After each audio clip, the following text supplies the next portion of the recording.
السلام عليكم، ازيكم عاملين ايه؟ يا رب تكونوا بخير. النهارده بقى هنعمل كده حاجه، بصوا كده عظمه. هنعمل من البلح الناشف اللي احنا بنعمله في رمضان، بنجيبه في رمضان وبنسلقه. هنعمل منه حاجات حلوه خالص. اول حاجه هنعمل مربى البلح اهو، اللي انا حاطاه في البرطمان ده قدامكم. بصوا طريقه سهله جدا وما فيهاش اي حاجه يعني. طبعا كلنا عارفين فوائد البلح، وان هو بيزود الدم يعني وبيقوي المناعة. فقلت اعمله في كذا، يعني بكذا شكل، عشان في ولاد بيحبوا مثلا المربى، وفي ولاد يحبوا العجوة. شايفين العجوة دي؟ تحفة تحفة يا بنات. شايفين عملت كمان منه عجوة.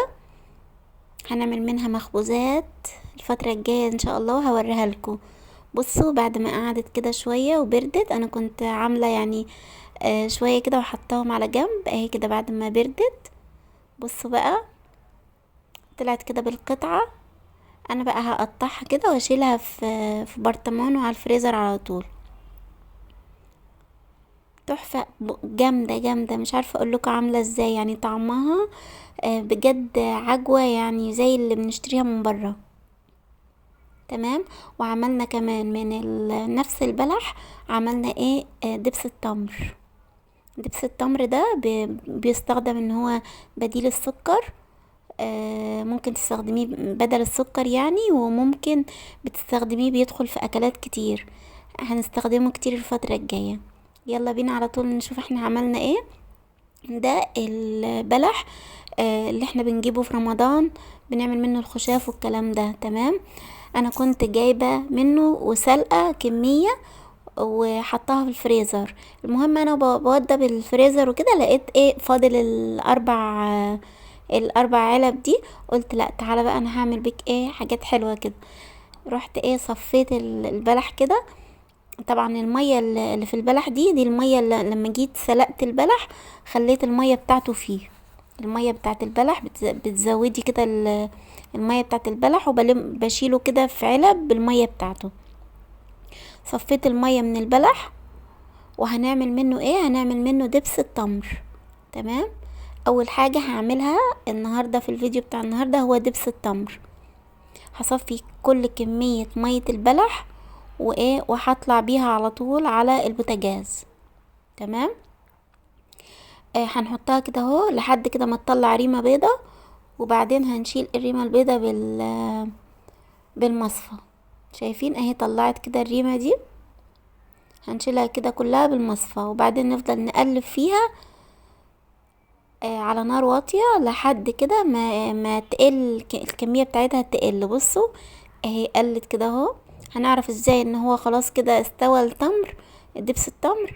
هنجيب كده ظهر المعلقة ونعدي ايدينا كده، لو عملت كده خيط ومرجعش تاني لم على بعضه تاني، يبقى خلاص كده استوى. هو عمل كده زي خيط ومرجعش لم على بعضه تاني. تمام يا بنات، ادي كده ايه دبس التمر. احنا هنسيبه كده اهو في الطبق لحد ما يبرد، وبعدين هنحطه في ازازة ونشيله في التلاجة بقى، عشان اقول لكم احنا هنستخدمه في ايه في الفترة الجاية دي ان شاء الله. هعمل لكم فيه بيه حاجات كتير. بصوا يا بنات، كل ما بيقعد بيتقل اهو. هو كده قوامه طبعا هو لسه سخن، بعد ما يقعد شوية هتلاقيه ايه تقل معاكي كده بقى زي العسل الاسود.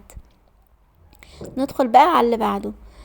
ده هنعمل منه دلوقتي البلح اللي معانا ده. انا مفصصاه يعني شايله منه النوى بتاعه. تمام. هنحطه كده كله كده، هنفضيه في الحله، وهنطلع بيه على البوتاجاز. تمام. لازم تكوني شايله النوى منه. هنطلع بيه على البوتاجاز. هنعمل منه حاجتين، هنعمل منه المربى بتاعت البلح، وهنعمل منه كمان التمر. تمام. لو انت عايزه المربى القوام بتاعها تقيل هي والتمر، مش هتزودي ميه كتير. انا هنا حطيت كوبايه صغيره من الميه. تمام. وحطيت كوباية من السكر. تقدري برضو ان انت تستغني عن السكر لو انت عايزة التمر من غير سكر، او تقللي الكمية بتاعت السكر. هو يكون احسن ان انت تحطي يعني ايه، ممكن انا حاطة كوباية صغيرة، انت ممكن تحطي نص كوباية. جبنا هنا ليمونة. تمام. وهنعصرها عليها. خلاص. وهنحط ذرة ملح، يعني حتة صغيرة كده ما بين صوابعك ملح. بعد ما نحط الليمون هنحط كده زي رشة ملح، هنحطها على النار بقى لحد ما المية بتاعتها دي تتشرب. وبعدين هنهرسها بالهراسة او بالهاند بلندر او في الخلاط زي ما تحبي.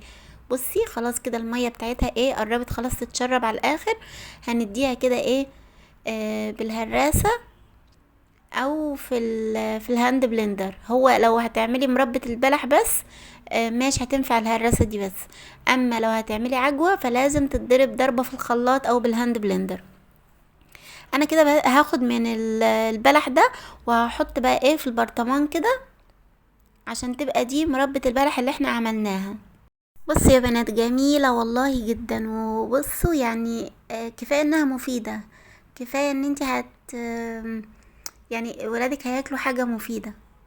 السكريات كتيرة مش حلوة، اما البلح هو اصلا سكر منه فيه. عايزة تستغني عن خطوة السكر اللي انا حطيتها براحتك، برضو تقدري ان انت تستغني عن خطوة السكر. بصوا يا بنات تحفة تحفة، منظرها رهيب وطعمها جميل والله، جربوها. نيجي بقى هنا للعجوة. نفس البلح اللي احنا حطيناه على النار خدنا منه كمية وجبنا ايه معلقة من السمنة او الزبدة يعني المتوفر عندك.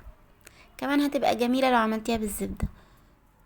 تمام. هنحط فيها كوباية من السمسم او نص كوباية من السمسم على حسب الكمية اللي فضلت عندك من البلح. هنحمص بقى السمسم ده لحد ما اللون بتاعه يبقى اصفر كده شوية، يعني مش عايزينه ان هو يبقى اصفر خالص او غامق خالص، لا احنا هنحمصه لحد ما اللون بتاعه يغمق شوية. عايزين السمسمية كده تبقى ناشفة شوية، مش طرية، يعني نص نص. اهي الكمية بتاعت البلح اللي انا هحطها على السمسم عشان نعمل بيه العجوة. تمام. هنحط الكمية بتاعت البلح وهنفضل نقلب لحد ما الخليط كله يبقى ايه ناشف كده، ما فيهوش اي مية نازلة منه. طول ما انت بتقلبي كده هتحسي فيه ايه زي حبيبات كده من مية البلح، يعني شايفين اهو في حبيبات كده. عايزين كل ده ينشف، المية دي كلها تنشف. بعد ما خلاص كل المية تنشف مجهزين بقى طبق كده وعليه اللي هو البلاستيك. وايه بصوا هسويها كده كلها على الطبق. وبعد ما اسويها هقطعها بقى صوابع، عايز تعمليها كور زي ما انتي عايزة. بس هي بعد ما بتبرد بتنشف معاكي، يعني بتنشف شوية، ما بتبقاش كده القوام بتاعها سائل. تمام. هقطعها كده صوابع وهشيلها في الفريزر. انا بشيلتها في الفريزر الصراحة، يعني دي اللي انا عملتها. انا كنت عاملة واحدة في الاول كنت شايلها في الفريزر، هوريها لكم دلوقتي اهي. هطلع منها بقى ايه قطعة كده واقطعها واوريها لكم. لما تيجي بقى نعمل المعجنات هقول لكم ازاي هندخل العجوة في وسط المعجنات تبقى تحفة. اهو يا بنات. وكمان هنعمل منها حلويات، يعني هنقطعها كده صوابع وهنعمل منها حلويات كتير.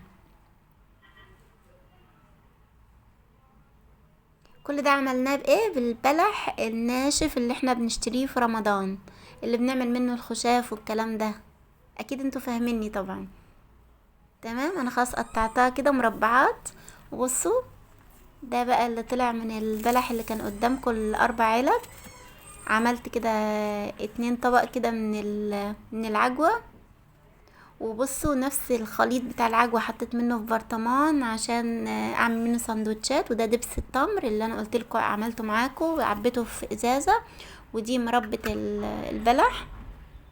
وده العجوة هي بس انا كنت حاطة كده في برطمان، قلت عشان لما يعني ايه ممكن اعمل سندوتشات، اعمل فطيرة كده واحط عليها شوية عجوة سايبة. يلا بقى جربوه قولوا لي ايه رأيكم. يلا باي باي.